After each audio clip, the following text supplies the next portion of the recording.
Student, पिछले video में मैंने 1.2 के कुछ सवाल हल किए थे।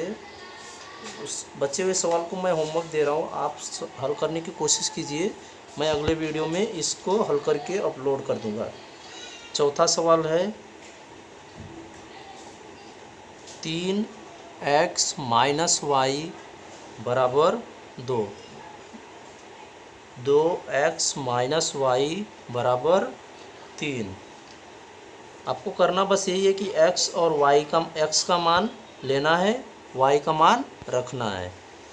तो और x और y का मान मिल जाएगा। फिर उसके बाद आप आलेख पेपर पे आलेख बना करके x और y का मान, जहाँ पे लाइन एक दूसरे को कट करेगी वही पॉइंट आपका x और y हो जाता है हमेशा आलेख पेपर पे। पांचवा सवाल है 3x - 4y बराबर -7। इसी का दूसरा समीकरण है 5x - 2y बराबर 0। छठवां सवाल है 2x - 3y बराबर 4। 3y - x बराबर 4। ये तीनों सवाल आप हल करिए। मैं अगले वीडियो में इसको हल करके अपलोड कर दूंगा। अभी मैं अगला स्वाध्याय शुरू करने जा रहा हूँ, निश्चयक।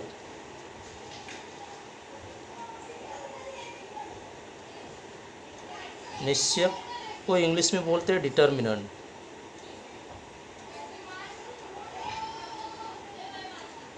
इसको हमेशा डी से दर्शाया जाता है। निश्चयक को इंग्लिश में बोलते हैं डिटर्मिनेंट, इसी को हमेशा डी से ही दर्शाया जाता है। डी का मतलब होता है निश्चयक। अर्थात ये ऐसे रहेगा, आपको एग्ज़ाम में इस तरीके से 2 लाइन रहेगी। यहाँ पे ABCD, ABCD जो रहेगा वो हमेशा नंबर होगा। ABCD की जगह पे नंबर रहेंगे।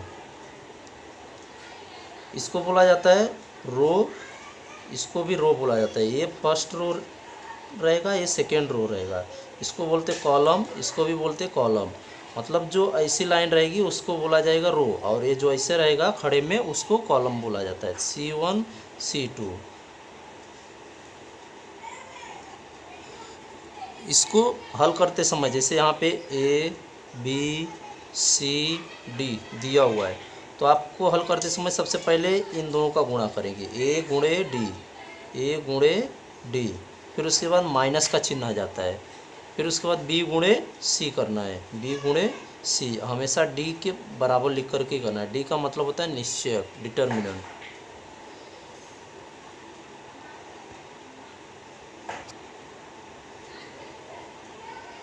रो को हिंदी में पंक्ति कहते,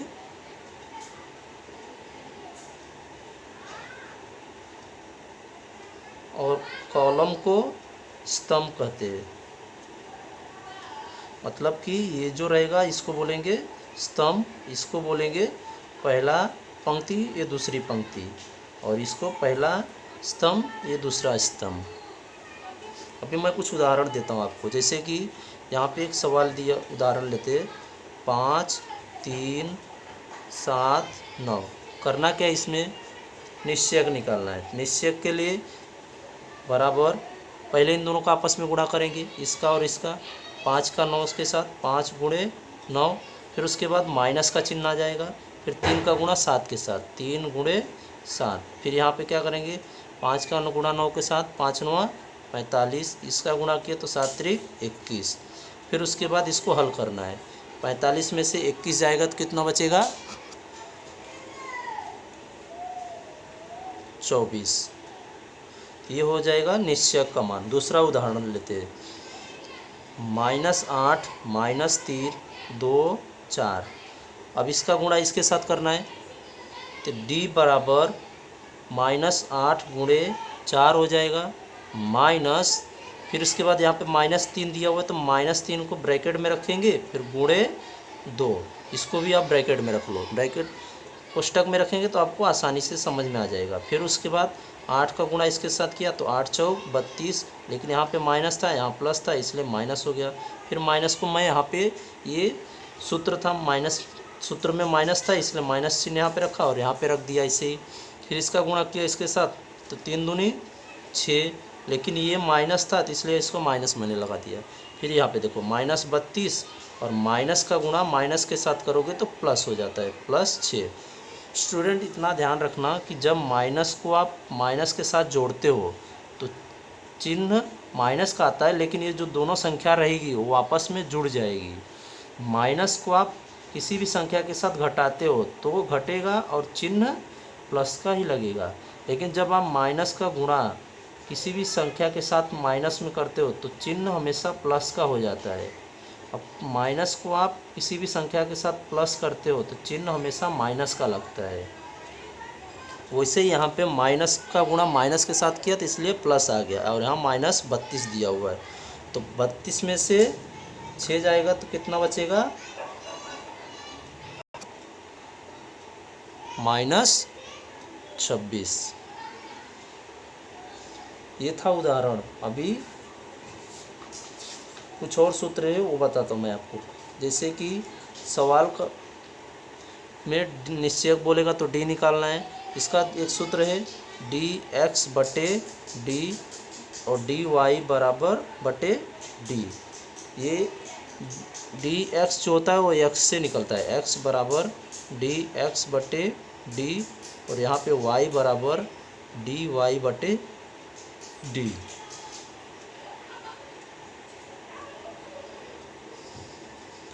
ये समीकरण दिया हुआ रहेगा। ये जब आप हल करोगे ना, ये आपको समीकरण दिया हुआ रहेगा। समीकरण इस तरीके से रहेगा ax + by बराबर c। ये इस स्वरूप में रहेगा। आपने स्वाध्याय 1.1 हल किया था 2 चरांकों वाले रेखीय समीकरण। तो 2 चरांकों वाले रेखीय समीकरण कब रहता है, जब x और y दोनों चर का घात 1 होना चाहिए। और वहाँ पे हमने पढ़ा था कि a b c तीनों कैसे होने चाहिए, वास्तविक संख्या होनी चाहिए। लेकिन उसमें आपने ये पढ़ा था कि ax + by + c बराबर 0, ऐसा पढ़ा था आपने। तो ये c आप इसको बोलते हैं स्थिरांक। स्थिरांक को आप इधर भी ले जा सकते हो और इधर भी रख सकते हो। तो यहाँ पे c कभी भी 0 नहीं होना चाहिए। यहाँ पे c 0 हो सकता है, जब निश्चयक निकालोगे तो c का मान 0 हो सकता है, वहाँ पे नहीं होना चाहिए था।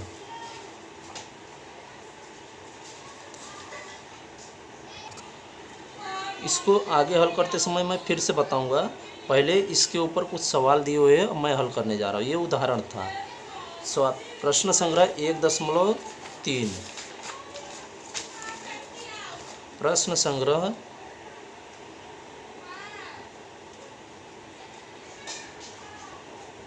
1.3। यहाँ पे पहला सवाल दिया हुआ है 3, 4, 2, 5। तो अभी क्या करना है, यहाँ पे इन दोनों का आपस में गुणा करना है।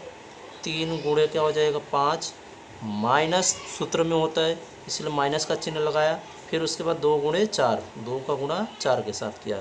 स्टूडेंट सबसे पहले इन दोनों का ही आपस में गुणा करना, फिर उसके बाद इन दोनों का। पहले इन दोनों का गुणा करके इन दोनों का मत करना, ये गलत हो जाएगा। पहले इन दोनों का ही करना है, फिर उसके बाद इन दोनों का। अब यहाँ पे 3 का गुणा 5 से किया तो 15, माइनस 2 का गुणा 4 से किया तो 8। तो ये कितना हो जाएगा 7। निश्चयक हो जाएगा 7। यहाँ पे एक बॉक्स दिया हुआ है, यहाँ पे भी बॉक्स दिया हुआ है बुक में, यहाँ पे भी बॉक्स दिया हुआ है, और ये हो जाएगा 7। अभी पहला सवाल एक और दिया हुआ है, निश्चयकों के मान ज्ञात कीजिए। निम्नलिखित निश्चयकों का मान ज्ञात करो।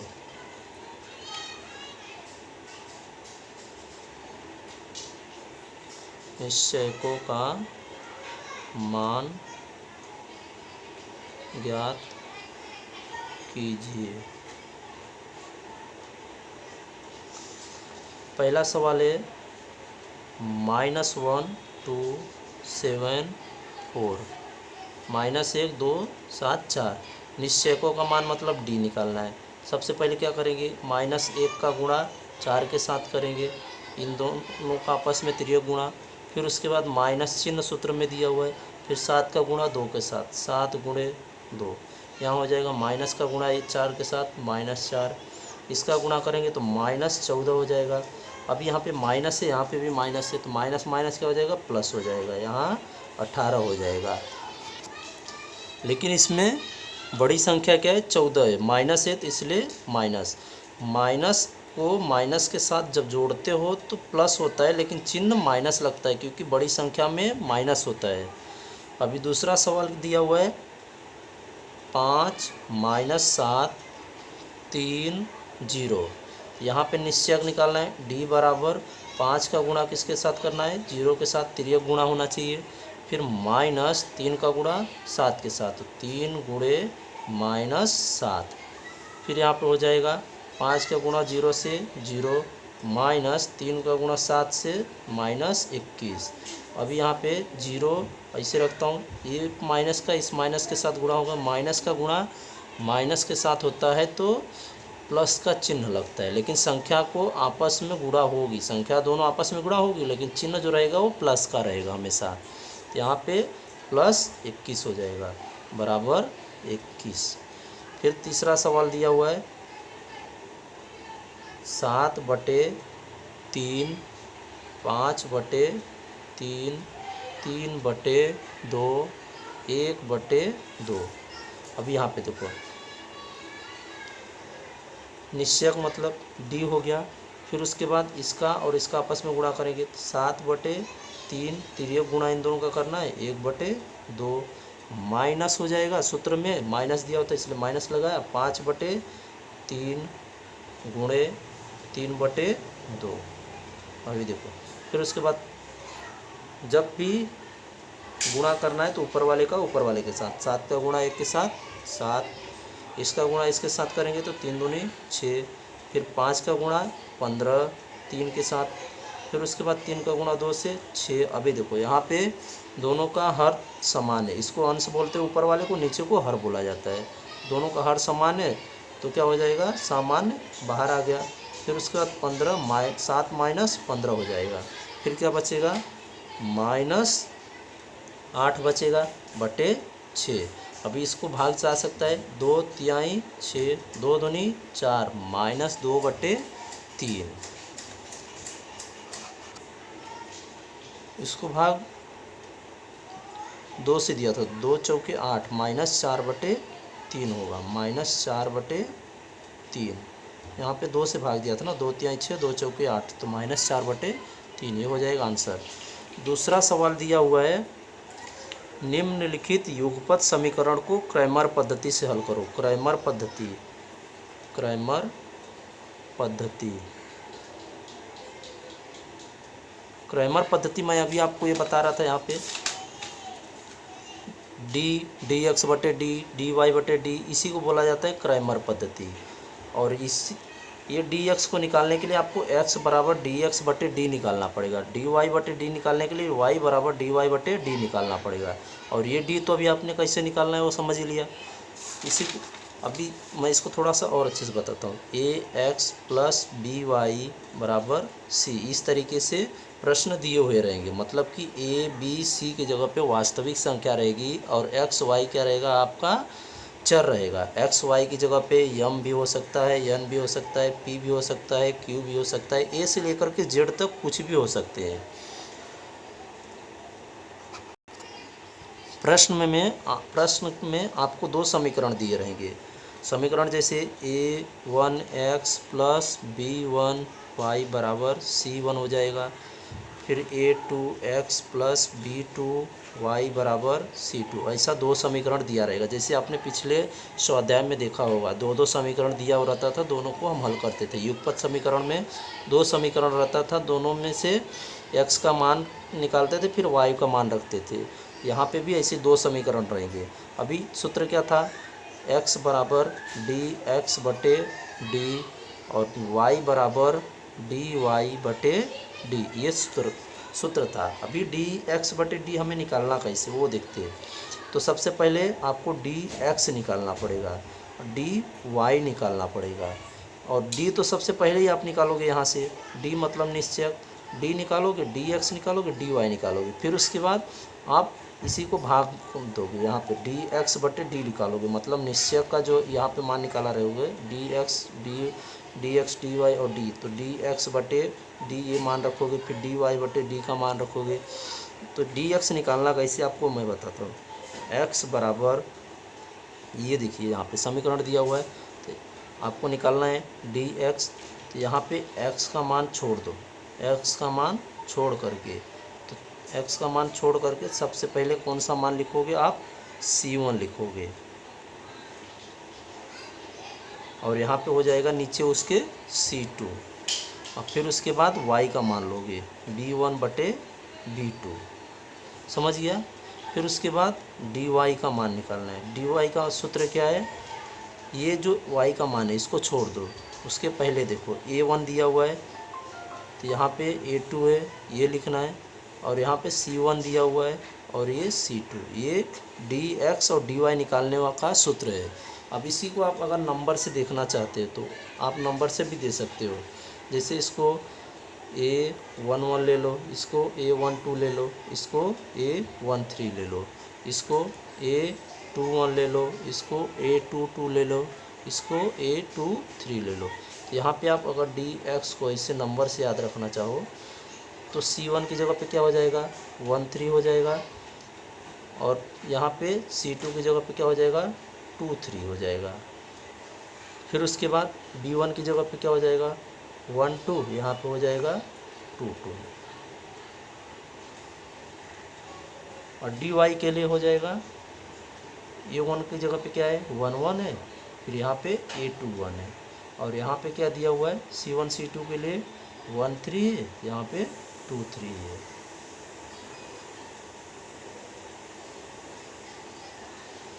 या तो फिर आप इसको ऐसे भी हल कर सकते हो, जैसे x का मान निकालना है, एक आसान तरीका है। तो सूत्र क्या होता है x का, अभी dx निकल गया, यहाँ पे dy निकल गया, और सबसे पहले ही आपको d का मान निकालना है, तो सूत्र फिर बन जाएगा dx/d, यहाँ हो जाएगा y बराबर dy/d। आप इसको ऐसे निकालना चाहते हो तो अल्फ़ा/गामा, यहाँ पे हो जाएगा, ये x के लिए हो गया, ये y के लिए, गामा/गामा, मतलब कि आप जब x का मान निकालोगे तो ये इन दोनों को आपस में गुणा करोगे, इसका इसके साथ, इसका इसके साथ, फिर दोनों को माइनस कर दोगे, और ये गामा का मतलब होता है कि ऐसा, मतलब ये वाला मान छोड़ करके यहाँ से यहाँ तक, तो इनका इसके साथ गुणा करना है, इसका इसके साथ गुणा करना है। यहाँ पे भी देखोगे मैं वही लिखा हूँ, इन दोनों का आपस में गुणा करना है।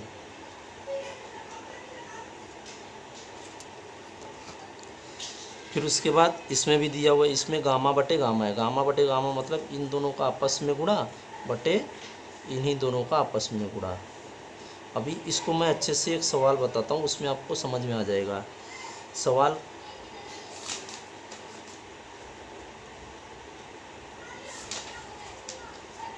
एक उदाहरण लेता हूँ, y + 2x - 19 = 0, ये पहला समीकरण हो गया। दूसरा दिया हुआ है 2x - 3y + 3 = 0। अब इसको क्या करेंगे, स्थिरांक को उधर लेके जाएंगे। सबसे पहले y + 2x बराबर हो जाएगा 19, यहाँ हो जाएगा 2x - 3y बराबर, प्लस में था तो उधर जाएगा -3 हो जाएगा। अब इसको इस तरीके से लिख लेते हैं, इसको इस तरीके से लिखना है, ax + by बराबर c, ये इसका मानक स्वरूप है, तो x को इधर लाना पड़ेगा, 2x + y बराबर हो जाएगा 19। ये उदाहरण मैं बता रहा हूँ, ये समीकरण 1 हो गया। अभी इसको इसके नीचे लिखता हूँ, 2x - 3y बराबर -3, ये हो जाएगा समीकरण 2। सबसे पहले इसका आप निश्चयक निकालोगे।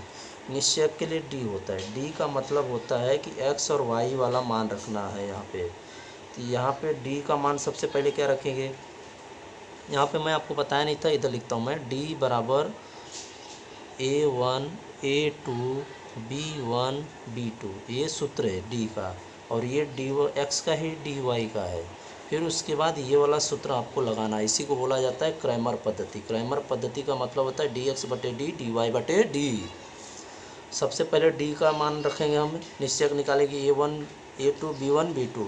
यहाँ पे a1 क्या दिया हुआ है 2, a2 दिया हुआ है 2, a2 भी 2 ही दिया है। फिर उसके बाद b1 दिया हुआ है +1, इसके सामने कुछ नहीं, मतलब 1 होता है, इसके सामने क्या दिया हुआ है -3। अभी इन दोनों का आपस में गुणा करेंगे, 2 गुणे क्या हो जाएगा -3, इसका आपस में गुणा करेंगे तो क्या हो जाएगा माइनस 2, क्योंकि माइनस तो 1 गुणे 2, यहाँ हो जाएगा -6 और -2, ये हो जाएगा -8। ये हो गया डी का मान। अभी उसके बाद डी वाई हमें निकालना है, डी एक्स और डी वाई दोनों निकालना है। तो डी एक्स के लिए सबसे पहले एक्स वाला जो मान है उसको छोड़ देंगे। यहाँ पे सूत्र क्या लिया था हमने, C1 C2 B1 B2। C1 यहाँ पे क्या हो जाएगा, ये C2 ये हो जाएगा, B1 ये हो जाएगा, B2 ये हो जाएगा। यहाँ पे हो जाएगा 19 - 3, 19 - 3 C1 C2 हो जाएगा। ये हो गया C1 C2। अब B1 B2 क्या दिया हुआ है, उसके जगह पे 1 और -3, 1 और -3 रखेंगे, 1 और -3। अब उसके बाद इन दोनों का आपस में गुणा करेंगे, तिर्यक गुणा, इसका इसके साथ 19 गुणे -3 माइनस हो जाएगा, फिर 1 गुणे -3 हो जाएगा। 19 का गुणा 3 के साथ करना है, फिर उसके बाद इसका गुणा इसके साथ करना है। 19 को गुणा 3 के साथ करोगे तो -57 हो जाएगा, और यहाँ पे -1 का गुणा 3 के साथ करोगे तो -3 हो जाएगा। माइनस क्या हो जाएगा 57, ये माइनस माइनस +3 हो जाएगा। अब इन दोनों को घटाओगे तो क्या बचेगा, -54। और फिर उसी तरह डी वाई निकालना है। डी वाई के लिए क्या हो जाएगा, सूत्र क्या दिया हुआ है यहाँ पे, A1 A2 C1 C2। यहाँ पे मैंने ये नंबर लिया था, तो A1 की जगह पे यहाँ पे देखो, यहाँ पे समीकरण में क्या दिया हुआ है, A1 2, A2 दिया हुआ है 2। फिर उसके बाद B1 में क्या, यहाँ पे C1 C2 दिया हुआ, C1 का मान 19 और ये -3। डी वाई बराबर 2 2 19 और -3, यहाँ हो जाएगा -3। फिर उसके बाद डी वाई बराबर 2 गुणे -3 -19 गुणे 2। ये क्या हो जाएगा, 3 का गुणा 2 से करोगे तो माइनस से हो जाएगा, ये हो जाएगा 19 गुना 38। इन दोनों को क्या करोगे, आपस में जोड़ोगे, 38 और 6 को जोड़ोगे तो कितना हो जाएगा 44, माइनस का चिन्ह आ जाएगा। फिर उसके बाद मैंने आपको एक आसान तरीका बताया था, ये पहले सूत्र लिख देता हूँ, x बराबर dx बटे डी, फिर हो जाएगा y बराबर dy बटे डी। dx का मान यहाँ पे आया 54, यहाँ पे लिखूँगा -54 बटे डी का मान यहाँ पे मिला था -8, यहाँ हो जाएगा -8। फिर उसके बाद y बराबर dy का मान मिला 44, तो -44 बटे -8। अभी अगर भाग जाता है तो भाग दो, 2 चौके 8, 2 को 27 से भाग दे सकते हो, माइनस माइनस प्लस हो जाएगा, यहाँ पे माइनस माइनस कट जाएगा, 2 का भाग जाएगा 4 पर, ये 22 हो जाएगा, फिर इसका भाग जाएगा 2 दूनी 4, 2 को 11 से भाग जाएगा, तो ये हो जाएगा 27 बटे 4, यहाँ पे हो जाएगा 11 बटे 2। मैंने आपको ये पिछले वीडियो में बताया था एक सूत्र, अल्फ़ा बटे गामा, गामा बटे गामा। ये आप आंसर चेक कर सकते हो आपका सही या गलत, इसको बोलते हैं अल्फ़ा। अल्फ़ा को मैं ऐसे बताया था आपको, इन दोनों का आपस में गुणा करना है।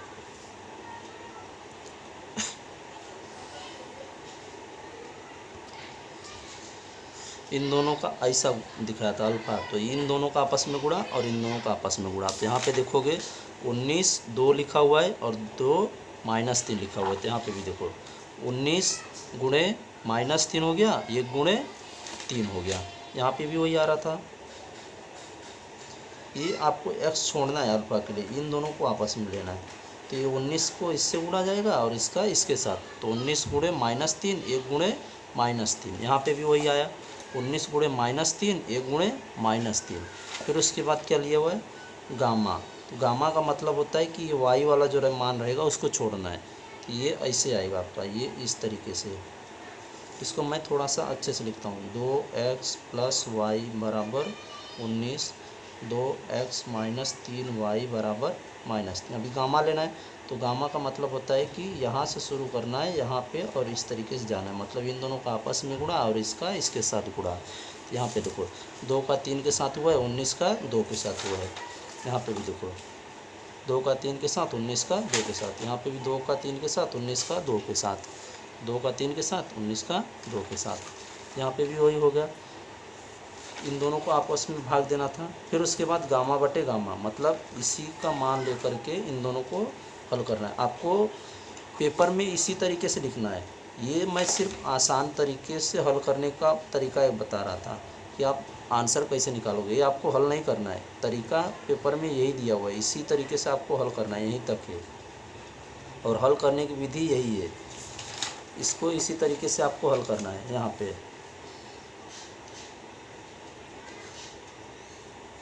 यहीं तक आपको इसी तरीके से हल करना है। प्रश्न संग्रह 1.3 का दूसरा सवाल दिया हुआ है, क्रैमर पद्धति, जो मैं इसका उदाहरण बताया। अभी सवाल ले रहा हूँ। दूसरे सवाल का पहला प्रश्न, 3x - 4y = 10, ये समीकरण 1 हो गया। फिर उसके बाद समीकरण 2 क्या हो जाएगा, 4x + 3y = 5, ये हो जाएगा समीकरण 2। तो यहाँ पे आपको सबसे पहले डी लेना है। डी क्या लोगे, ये A1 A2 B1 B2। A1 हो जाएगा 3 4 -4 और ये 3, इसका इसके साथ गुणा होगा तो 3 गुणे 3 हो जाएगा माइनस, फिर ये 4 का गुणा -4 गुणे 4 हो जाएगा, ये हो जाएगा 3 त्रिका 9, यहाँ पे हो जाएगा। और इन दोनों का आपस में गुणा करोगे तो -16 हो जाएगा। फिर उसके बाद यहाँ पे हो जाएगा 9 और इन दोनों का गुणा करोगे तो +16, ये क्या हो जाएगा 25। तो डी का मान मिल जाएगा 25। फिर उसके बाद आपको डी एक्स निकालना है। डी एक्स हो जाएगा डी एक्स के लिए सूत्र था हमारे पास यहाँ पे C1 C2 B1 B2। C1 का मान सबसे पहले लेंगे, C1 का मान है 10, इसका C2 का 5 है, तो 10 और 5 हो जाएगा। फिर उसके बाद क्या लिया होता हमने, B1 B2 लिया था। B1 यहाँ पर क्या दिया हुआ, -4 और 3, -4 और 3। अब इन दोनों का आपस में गुणा करेंगे। dx = 10 गुणे 3 -4 गुणे 5। फिर उसके बाद 10 तिहाई 30 माइनस, इन दोनों का गुणा करेंगे तो -20 हो जाएगा। ये क्या हो जाएगा 30 + 20, ये हो जाएगा 50। फिर उसके बाद यहाँ पे dy में निकाल लूँ। dy का सूत्र क्या था, A1 A2 C1 C2, A1 A2 C1 C2। A1 का मान है, सीधा सीधा समझो, जब y का मान निकालोगे तो आपको x और स्थिरांक लेना है। x का मान जब निकालोगे यहाँ पे, तो यहाँ पे x का मान छोड़ करके सिर्फ स्थिरांक और y का मान लेना है। तो dy के लिए A1 3 और 4 लिया, C1 C2, यहाँ पे था A1 A2 C1 C2, यहाँ पे भी वही लिया, यहाँ से A1 A2 C1 C2, A1 A2 C1 C2। फिर उसके बाद आपस में गुणा करना, 3 का गुणे 5 के साथ। फिर उसके बाद इन दोनों का गुणा, 10 गुणे 4, ये हो जाएगा 3 × 5 = 15, 10 × 40। अब इन दोनों को घटाना है, इसको हटाओगे तो -25 मिलेगा। सूत्र क्या था, क्रैमर पद्धति से, इसलिए डी सूत्र यहाँ पे लिया था हमने, x = dx बटे डी, y = dy बटे डी। x = dx बटे डी, y = dy बटे डी। तो अब यहाँ पे dx का मान हमें मिला है, यहाँ पे dy का मान मिल गया, यहाँ पे dy हो गया, और यहाँ पे क्या मिला हमें, d का मान। तो यहाँ पे क्या हो जाएगा, dx का मान हो जाएगा 50 और d का मान यहाँ पे दिया हुआ है 25, तो 50 बटे 25। फिर उसके बाद dy का मान क्या हो जाएगा, यहाँ पे -25 दिया हुआ है, और बटे यहाँ पे क्या दिया हुआ है +25 डी का मान। अभी इसको भाग दोगे तो 25 दूना 50, x का मान हो जाएगा 2, यहाँ पे 25 का भाग 25 से तो -1, y का मान हो जाएगा -1। स्टूडेंट, इस वीडियो में मैं इतना सॉल्व कर रहा हूँ। प्रश्न संग्रह 1.3 का पहला सवाल हल किया हूँ, बचा हुआ सवाल मैं अगले वीडियो में अपलोड करूँगा। और प्रश्न संग्रह प्रश्न संग्रह 1.2 के जो बचे हुए सवाल है मैं इसी के साथ अगले वीडियो में अपलोड कर दूंगा। अगर यहाँ इस प्रश्न संग्रह में कोई भी डाउट है या पिछले वाले प्रश्न संग्रह में कोई भी डाउट है तो प्लीज़ कमेंट कीजिए और चैनल को लाइक और सब्सक्राइब करें। धन्यवाद।